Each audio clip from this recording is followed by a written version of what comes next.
गुलामी एक ऐसा शब्द, एक ऐसा श्राप जिसने लाखों लोगों को इस तरह से प्रभावित किया कि उन्हें खुद इंसानों द्वारा एक इंसान न समझा जाकर एक ऐसी चीज समझा गया जिन्हें खरीदा जा सकता है, जिन्हें बेचा जा सकता है और जिनका शोषण किया जा सकता है। इस वक्त 19वीं सदी में गुलाम रखना समाज के एक बड़े हिस्से में सम्मान और ताकत के प्रतीक के रूप में देखा जाता है। वहीं समाज के एक दूसरे सड़े हुए हिस्से में गुलाम बनाना व्यापार के एक अच्छे अवसर के रूप में। मेरा नाम सोलमन नॉर्थअप है। मैं नॉर्थ अमेरिका के न्यूयॉर्क स्टेट का रहने वाला हूँ। यहाँ पर मैं अपने परिवार के साथ रहता हूँ। मेरे परिवार में मेरी वाइफ, मेरा सन, मेरी एक डॉटर जिसकी अब शादी हो चुकी है और उसका एक छोटा बेबी भी है। एक लाइन में कहूँ तो मेरी फैमिली एक परफेक्ट फैमिली है। ये कहानी जो मैं आपको सुनाने जा रहा हूँ मेरी जिंदगी की सच्ची घटना पर आधारित है। ये उन दिनों की बात है जब मैं एक अच्छा वायलिनिस्ट हुआ करता था। मेरे काम, मेरे हुनर की बहुत से लोग तारीफ किया करते थे। एक दिन मुझे ढूंढते हुए दो लोग आए जो वाशिंगटन डीसी के किसी बड़े सर्कस ग्रुप का हिस्सा थे। उन्होंने मुझे बताया कि वाशिंगटन डीसी में उनका सर्कस ग्रुप एक बड़े से प्रोग्राम को करने जा रहा है जो लगभग 2 हफ्ते तक चलेगा। इसमें उन्हें एक हुनरमंद वायलिनिस्ट की ज़रूरत है। उन्होंने मुझे कहा कि मुझे हर रोज़ के 70 रुपये दिए जाएंगे और जिस दिन मैं परफॉर्म करता हूँ उस दिन के 250 रुपये। आमतौर पर ये रकम उन दिनों किसी वायलिनिस्ट की एक दिन की कमाई से कहीं ज़्यादा का था। मुझे ऑफर ठीक लगा और मैंने उन्हें हाँ कर दिया। इन दिनों मेरी वाइफ अपने माँ के घर यानी मेरे बच्चों के ननिहाल जाने वाली थी, तो जब उसने मेरे काम के बारे में सुना तो वो अगले दिन ही वहाँ के लिए निकल गई। मैं भी अपने काम के सिलसिले में वाशिंगटन डीसी चला गया। वहाँ जाने के बाद मेरे 2 हफ्ते काफ़ी बढ़िया बीते। मुझे मेरे काम के बदले उनके कहे मुताबिक पैसे दिए गए। वो आखिरी रात थी या कहे तो उस काम का आखिरी दिन। मैंने उन दोनों के साथ जिन्होंने मुझे वहां पर बुलाया था रात का खाना खाया। उस रात मैंने कुछ ज्यादा ही शराब पी ली जिस वजह से मेरी तबीयत खराब हो गई। होटल के कमरे तक आते आते मैं नशे में बेहोश हो गया। बेहोश होने से पहले मैंने देखा कि मुझे उन दोनों ने ही यहाँ तक पहुँचाया था। अगले दिन काफी देर से मेरी आँख खुली। आँख खुलने के साथ धीरे धीरे जब मैं होश में आया तो मैंने खुद को आबादी से काफी दूर एक अबैंडेंड घर के बेसमेंट में पाया। मेरे हाथों और पैरों में जंजीरें डली हुई थी। इस 4 दीवारी के बीच एक छोटी सी खिड़की थी जिससे आने वाले प्रकाश ने इस जगह को थोड़े बहुत उजाले में रखा था। मुझे समझने में ज्यादा वक्त नहीं लगा कि मैं अगवा हो चुका हूँ। लगभग 1 घंटे बाद मेरे पास 2 आदमी आए, शायद ये देखने कि मैं होश में आया हूँ या नहीं। जब उन्होंने मुझे जगा हुआ देखा तो मुझसे मेरी हालचाल पूछी। बस इससे ज्यादा ना तो मेरे बारे में कुछ सुनना चाहते थे और ना ही मेरे बारे में कुछ जानना। फिर भी मैं उन्हें बताने लगा कि मैं कोई गुलाम नहीं हूँ बल्कि एक आजाद इंसान हूँ। मैं न्यूयॉर्क के साराटोगा का रहने वाला हूँ। उनमें से एक ने मुझे अपनी घृणा भरी नजरों से देखते हुए कहा कि तुम एक गुलाम हो और तुम साराटोगा के नहीं बल्कि जॉर्जिया के रहने वाले हो, जॉर्जिया से भागे हुए एक गुलाम। दरअसल ये एक चेतावनी थी कि मैं किसी के सामने अपना मुंह ना खोलूं, अपने बारे में किसी को ना बताऊं। मैं फिर भी इस बात पर अड़ा रहा कि मैं कोई गुलाम नहीं हूँ। इसके बाद उन्होंने अपनी बात मनवाने के लिए मुझे तब तक मारा जब तक कि मैं अधमरा नहीं हो गया। कई दिनों तक मैं इसी कमरे में पड़ा रहा। एक दिन इनमें से एक ने मुझे बाहर निकाला और नहाने के लिए कहा। जब मैं इस कमरे से बाहर निकला तो मैंने देखा कि मैं यहाँ पर अकेला नहीं हूँ। यहाँ पर 2 आदमी और एक औरत भी थी और उस औरत के 2 बच्चे भी। मुझे बाहर इन सब के साथ ही छोड़ दिया गया। अब बातचीत करके मैंने इनसे जानने की कोशिश की कि क्या यहाँ से कोई भागने का रास्ता है। इनमें से एक ने मुझसे निराशा भरे शब्दों में कहा कि हम यहाँ से भाग नहीं सकते।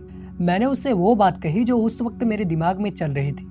मैंने उससे कहा कि अगर किसी तरह से उन लोगों तक खबर पहुंचा दी जाए जिनके पास मैं यहाँ पर काम करने के लिए आया था तो वो हम सबको यहाँ से बाहर निकाल लेंगे। उसने मेरे भोलेपन पर हैरानी जाहिर करते हुए कहा कि तुम्हें लगता है कि वो तुम्हें बाहर निकालेंगे?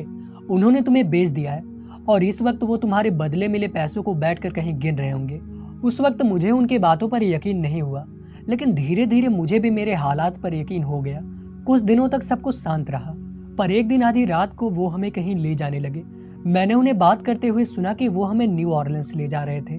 डरा धमकाकर उन्होंने हमें एक बैलगाड़ी पर बिठाया और हमें लेकर एक सी पोर्ट पर गए। उस सी पोर्ट पर जबरन हमें एक बोट में बिठाकर न्यू ऑरलिन्स के लिए भेज दिया गया। अगले 5 दिनों बाद हम न्यू ऑरलिन्स के सी पोर्ट पर थे। यहाँ पर सबसे पहले मेरा नाम सोलमन से बदलकर प्लाट रख दिया गया। खास तौर पर यह मेरी पहचान छुपाने के लिए किया गया था। अब हमें यहाँ से एक ऐसी जगह पर ले जाया गया जहाँ लोगों को खरीदा और बेचा जाता था। वहां पर मैंने ऐसे बहुत से लोगों को देखा जिन्हें मेरे ही तरह देश के कोने कोने से गुलाम बनाने के लिए लाया गया था। थोड़ी ही देर में यहाँ पर बोली लगाना शुरू की गई। एक फोर्ड नाम के अमीर आदमी ने मुझे और एलिजा को खरीद लिया। एलिजा वही लेडी है जिसे वाशिंगटन डीसी से उसके 2 बच्चों के साथ यहाँ न्यू ऑरलिन्स भेजा गया था। एलिजा फोर्ड से उसके दोनों बच्चों को भी खरीदने की विनती करने लगी और रोने गिड़गिड़ाने लगी और फोर्ड से कहने लगी कि इस दुनिया में उसके बच्चों के सिवा उसका कोई नहीं है। फोर्ड जो भी था, अच्छा या बुरा, उसके दिल में रहम था।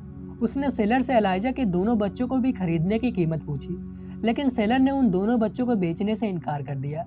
अब फोर्ड हमें लेकर अपने घर गया। उसका घर आबादी से दूर जंगलों से सटा हुआ था। उस दिन उसने हमें आराम करने के लिए कहा और ये भी कहा कि अगले दिन हमें हमारा काम बता दिया जाएगा। अगले दिन की सुबह वो मुझे लेकर अपनी काम वाली साइट पर गया, जहाँ पहले से ही बहुत से मजदूर जंगल से लकड़ियाँ काट रहे थे। उसका लकड़ियों का व्यापार था। मैं भी उन सभी मजदूरों के साथ लकड़ियाँ काटने के काम में लग गया। धीरे धीरे समय बीतने के साथ मैं बाकी दूसरे मजदूरों से अधिक काम करने लगा। इसकी वजह थी कि मैं फोर्ड की नजरों में आना चाहता था। मैं सुबह सबसे पहले उठकर काम पर जाता और शाम उनके लौटने के घंटों बाद वापस लौटता। एक दिन पेड़ों की कटाई करते हुए मेरा ध्यान पास की झील पर गया। उसे देखकर मेरे दिमाग में एक आइडिया आया। मैंने इस बारे में फोर्ड से बात करने की सोची। जब मैं फोर्ड को लेकर झील पर पहुंचा तो वहां उस साइट का इंचार्ज, जिसका नाम जॉन टिबिट्स था, वो भी आ गया। मैंने फोर्ड से पूछा कि हम लकड़ियों को झील के रास्ते ना ले जाकर जमीनी रास्ते से क्यों ले जाते हैं, जबकि वो काफी घुमावदार पड़ता है। टिबिट्स ने कहा क्योंकि झील में पानी का लेवल काफी कम है, उसमें बोट नहीं चल सकती। मैंने कहा लेकिन मैं तरीका निकाल सकता हूँ। जॉन टिबिट्स स्वभाव का एक घमंडी आदमी था। उसने मेरी बातों को जरा भी अहमियत ना देते हुए कहा कि तुम हमें सिखाओगे कि हम क्या करें? भूलो मत कि तुम कौन हो, तुम सिर्फ एक गुलाम हो। फोर्ड ने मेरी पूरी बात सुनने के लिए उसे चुप करा दिया। मैंने अपनी बात को पूरा करते हुए कहा कि मैं अंदाजा लगा के कह सकता हूँ कि इस झील की गहराई 12 फीट है और इतना काफी है हमारी नाव को वजन के साथ इसे पार करने के लिए। फोर्ड ने मेरी पूरी बात सुनकर इसे प्रैक्टिकली करके दिखाने के लिए कहा। मैं उसी समय से कुछ लोगों के साथ झील में रास्ता बनाने के काम में लग गया और अगले ही दिन मैंने इसे प्रैक्टिकली प्रूफ करके दिखा दिया। मेरे इस काम से फोर्ड काफी इंप्रेस हुआ और जैसा कि मैंने सोचा था, फोर्ड का अटेंशन पाने के लिए वो भी मुझे मिलने लगा। अब मुझे उस वक्त का इंतजार था कि जब मैं फोर्ड को अपनी कहानी सुनाऊं और मेरी दुख भरी कहानी सुनकर वो मुझे मेरे परिवार के पास वापस जाने दे। लेकिन मैं ये सब इतनी जल्दी नहीं करना चाहता था, क्योंकि मुझे डर था कि कहीं मेरा सारा काम बिगड़ न जाए। मैंने खुद से 5-6 महीने का वक्त लिया और जो जैसा चल रहा था उसे वैसा चलने दिया। धीरे धीरे करके ये 5-6 महीने का वक्त भी निकल गया। एक दिन जब मैं अपने काम को कर रहा था तो उसी वक्त जॉन टिबिट्स मेरे पास आया। उसने मेरा काम देखा और वो काम उसे पसंद नहीं आया। उसने दोबारा से उस काम को शुरू से करने के लिए कहा। मैंने ऐसा ही किया। अगले दिन मैंने फिर से उसे ठीक किया जैसा कि उसने बताया था, और जब मैं उस काम का लगभग 1/4 काम पूरा कर चुका था तो फिर से उसे देखने के लिए आया। इस बार भी वो काम उसे पसंद नहीं आया। वो मुझे डांटने फटकारने लगा। बार बार उसके इस बर्ताव से मुझे गुस्सा आ गया और मैंने उसे वहां से चले जाने के लिए कहा। दरअसल ये पहली बार नहीं था, पिछले 5-6 महीनों में उसने सैकड़ों बार ऐसा किया था। शायद इसकी वजह यह थी कि फोर्ड इन दिनों उससे ज्यादा मुझे अहमियत दे रहा था। खैर, मेरे जवाब से वो भड़क गया। ये पहली बार था जब मैंने उसे जवाब दिया था। उसने अपना चाबुक लिया और मुझे मेरा शर्ट उतारने के लिए कहने लगा। मैंने ऐसा भी करने से मना कर दिया। इस बार वो गुस्से से तिलमिला उठा। वो अपने चाबुक से मुझे मारने के लिए आगे बढ़ा, लेकिन मैंने भी इस बार उसे बख्शा नहीं। पिछले सारे महीनों की कसर उससे निकाल ली।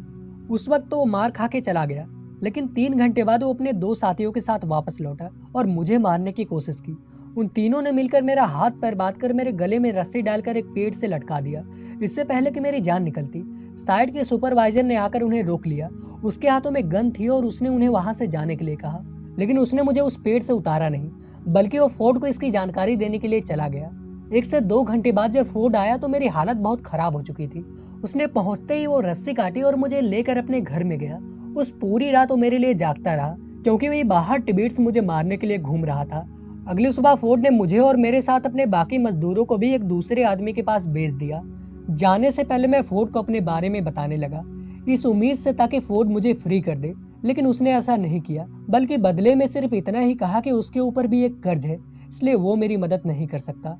अब जब हम अपने नए खरीदार एडविन एप्स के पास पहुंचे तो उसने हमें पहले ही नजर में समझा दिया कि वो क्या चीज है। उसने सबको सख्त चेतावनी दी कि अगर कोई उसके मर्जी के मुताबिक काम नहीं करता तो उसको बहुत ही दर्दनाक सजा दी जाएगी। इतना कहकर उसने सबको अपने कपास के खेतों में काम करने के लिए भेज दिया। उसका कपास का व्यापार था। पूरा दिन कपास के पौधों से कपास निकालने के बाद शाम के समय सबके निकाले हुए कपास का वजन किया गया। कम से कम हर एक दिन एक व्यक्ति को 90 किलो कपास निकालना जरूरी था, जबकि उस पहले दिन मेरा 90 किलो से कुछ कम था। कुछ और लोगों का भी कम था जो पहले से ही वहां पर गुलामी कर रहे थे। उस शाम उन सभी लोगों को, जिनका 90 किलो से कम था, बहुत बुरी तरह से कोड़े मारे गए। उसी रात लगभग 10 बजे के आसपास जब सभी अपनी दर्द, अपनी पीड़ा को भुलाकर सोने की कोशिश कर रहे थे, तो एडविन उनके पास आया। वहीं एक कोने में मैं भी दुबका हुआ पड़ा था। उसने सबको अपने घर में चलने के लिए कहा, क्योंकि उस दिन उसका डांस करने का मन हुआ था। ना चाहते हुए भी सबको उसके पीछे जाना पड़ा। साद फोर्ड ने उसे बताया था कि मैं वायलिन बजा लेता हूँ, इसलिए उसने मुझे एक वायलिन पकड़ा दी और सभी को मेरी वायलिन की धुन पर डांस करने के लिए कहा। किसी के पास भी इतनी हिम्मत नहीं थी कि उसकी कही हुई बातों को इनकार कर दे, इसलिए सभी ने उसके कहते से ही डांस करना शुरू कर दिया। जो कुछ मैं उस शाम को देख रहा था, शायद अगर मैं वहां पर नहीं होता तो कभी भी मुझे उसका एहसास नहीं होता। वो रात तो किसी तरह से बीत गई, लेकिन फिर वही सिलसिला एक लंबे वक्त तक चलता रहा। साल दर साल वो हमसे जानवरों की तरह काम करवाकर ढेरों मुनाफा बटोरता रहा, लेकिन एक साल उसकी सारी फसल को कीटों ने बर्बाद कर दिया। उस साल उसका लाखों का नुकसान हुआ और उस नुकसान का जिम्मेदार उसने हम सभी को ठहराया। उसका मानना था कि ये जो भी नुकसान हुआ है उसका कारण हमारी बद्दुआएं हैं। अब उसका सारा काम बंद पड़ चुका था, इसलिए उसकी भरपाई के लिए उसने हमें एक नए जमींदार जज टर्नर को सौंप दिया। लगभग 6 साल बाद मैं उस कमीने एडविन एप्स की पहुंच से दूर आया था, जिसने बीते पिछले 6 सालों में हर एक दिन हमारा जीना दुश्वार कर रखा था। खैर, जज टर्नर के यहाँ हमने एक नया काम, गन्नों की खेती करना शुरू किया।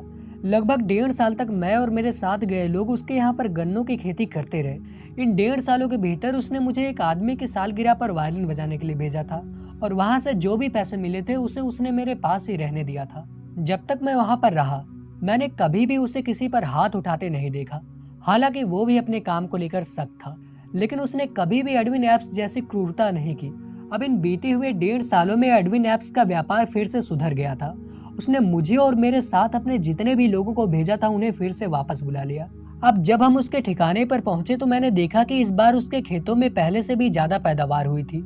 इस वजह से उसने कुछ और भी मजदूरों को बढ़ा लिया था।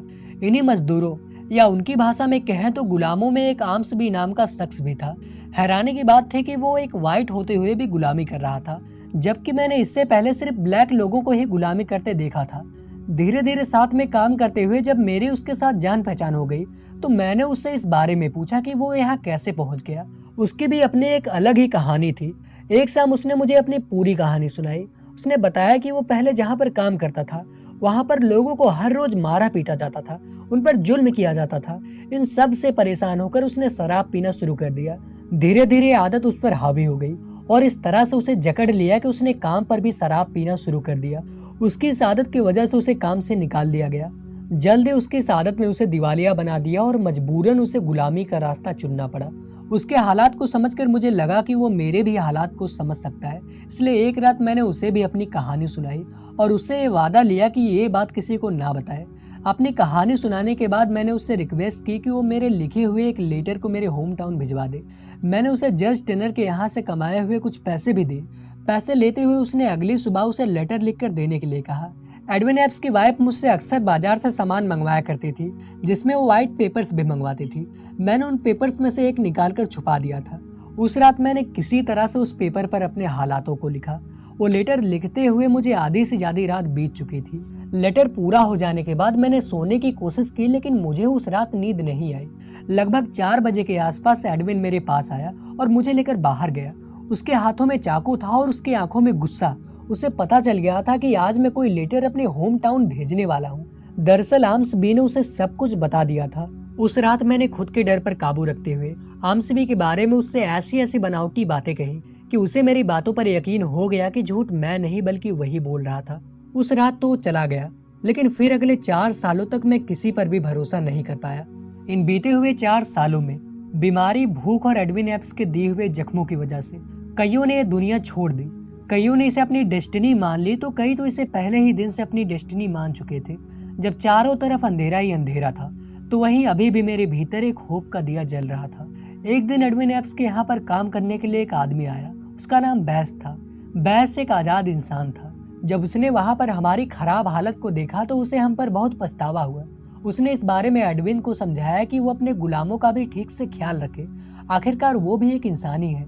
मैं भी वहीं पर था जब उसने हमारी तरफ देखकर हंसकर जवाब दिया कि वो बस एक गुलाम है, मैं उनके साथ जो भी करना चाहूँ कर सकता हूँ। बैस ने उसके जवाब पर कहा कि हमारा मजहब दूसरों से गुलामी करवाना नहीं सिखाता है, फिर दूसरों की जिंदगी का हक तुम्हारे पास कहाँ से आता है। उसने कहा कि मैंने उन्हें पैसे देकर खरीदा है। बैस ने उससे कहा कि हाँ जरूर तुमने उन्हें पैसे देकर खरीदा होगा और कानूनन तुम उन्हें गुलाम भी बना सकते हो, लेकिन सोचो अगर कल कोई कानून बदल जाए और तुम्हारी आजादी छीनकर तुम्हें गुलाम बना दिया जाए तो तुम्हें कैसा लगेगा। इसी तरह से इनकी कहासुनी आगे भी चलती रही और एक समय आने पर एडविन बैस को अपनी आंख दिखाकर चला गया। इस बात को लगभग एक हफ्ता बीत गया था जब मैं बैस के साथ अकेला ही काम कर रहा था। उस वक्त वहाँ पर कोई नहीं था तो मैंने बैस से अपने बारे में बताना चाहा और बदले में उससे मदद की भावना रखी। मैंने अपनी बात को शुरू करते हुए पूछा कि वो कहाँ से है। उसने बताया कि वो इस जगह का नहीं है बल्कि कनाडा का है। अब उसने बताना चाहा कि आखिर कनाडा है कहाँ। मैंने उससे कहा कि मैं जानता हूँ कि कनाडा कहाँ है, मैं पहले वहाँ पर जा चुका हूँ। उसे भरोसा दिलाने के लिए मैंने कनाडा के कुछ फेमस सिटीज के नाम बताए। मेरी बात सुनकर उसे बहुत आश्चर्य हुआ। उसने अचंभित होते हुए कहा कि तुम गुलाम होकर भी पूरी दुनिया घूमे हो, यहाँ कैसे आए। उसके इच्छा जाहिर करने पर मैंने उसे अपनी गुलामी के पिछले 12 सालों की पूरी कहानी सुनाई। वो मेरी कहानी को सुनकर काफी भावुक हुआ और मेरी मदद के लिए तैयार हो गया। उसने मुझे विश्वास दिलाया कि वो मेरी मदद करेगा। कुछ दिनों बाद जब काम पूरा हो गया तो वो वापस चला गया। फिर काफी दिन बीत गए और वहां से कोई भी जवाब नहीं आया। मुझे लगा कि शायद आम्स बी की तरह उसका भी मन बदल गया होगा। एक दिन जब मैं खेतों में काम कर रहा था तो वहाँ एक पुलिस ऑफिसर आया और उसने मुझसे पूछा कि क्या प्लैट मैं ही हूँ। मैंने उसे बताया कि हाँ प्लैट मैं ही हूँ। उसने मुझसे पूछा कि क्या तुम्हारा दूसरा भी कोई नाम है। मैंने उससे कहा कि हाँ मेरा असली नाम सोलमन नॉर्थअप है। अब तक मुझे समझ में आ चुका था कि मिस्टर बैस ने मेरी फैमिली तक मेरी जानकारी पहुंचा दी थी। मैंने उस ऑफिसर से पहचान के तौर पर अपने बारे में, अपनी फैमिली के बारे में सब कुछ ठीक ठीक बता दिया। उसे भी मेरे जवाब से यकीन हो गया कि मैं ही सोलमन नॉर्थअप हूँ जिसकी तलाश में वो यहाँ पर आए हैं। उसने आखिर में हमसे कुछ दूर खड़े एक आदमी की तरफ इशारा करके कहा कि तुम पहचानते हो कि वो कौन है। मैंने उस आदमी को ध्यान से देखा और फिर पहचान गया कि वो मिस्टर पार्कर हैं। मिस्टर पार्कर मेरे एक बहुत ही अच्छे दोस्त हुआ करते थे। वो मेरे पास आए और मुझे अपने साथ चलने के लिए कहा। जब एडविन ने सुना कि मुझे कोई लेने के लिए आया है तो वो अपनी हर कोशिश करने लगा मुझे रोकने की। पार्कर ने उसकी बातों को पूरी तरह से नजरअंदाज किया और मुझे लेकर मेरे होम टाउन, मेरे परिवार के पास वापस आ गया। जब मैं अपने परिवार से मिला तो उस एक पल में मैं अपने सारे दुख भूल गया। अब जब मैं अपनी जिंदगी में वापस लौट आया था तो मैंने उन सभी की मदद का फैसला किया जिनको गुलामी की बेड़ियां पहना दी गई थी। मैं कोर्ट गया और इस गुलामी के खिलाफ एक केस फाइल की। विटनेस के तौर पर मैं खुद ही था कि उन गुलाम कहे जाने वाले लोगों के साथ कितनी क्रूरता की जा रही है। इसी के साथ मैंने अपनी बात दुनिया भर के हर एक लोगों तक पहुंचाने के लिए 1853 में एक किताब लिखी और उस किताब को नाम दिया 12 Years a Slave। इस किताब के छपने के बाद कईयों ने खड़ा होकर इस गुलामी प्रथा का विरोध किया। उस समय से लेकर मैं अब तक इसे खत्म करने में लगा हूँ और तब तक लगा ही रहूंगा जब तक कि मेरी जिंदगी का आखिरी दिन नहीं आ जाता।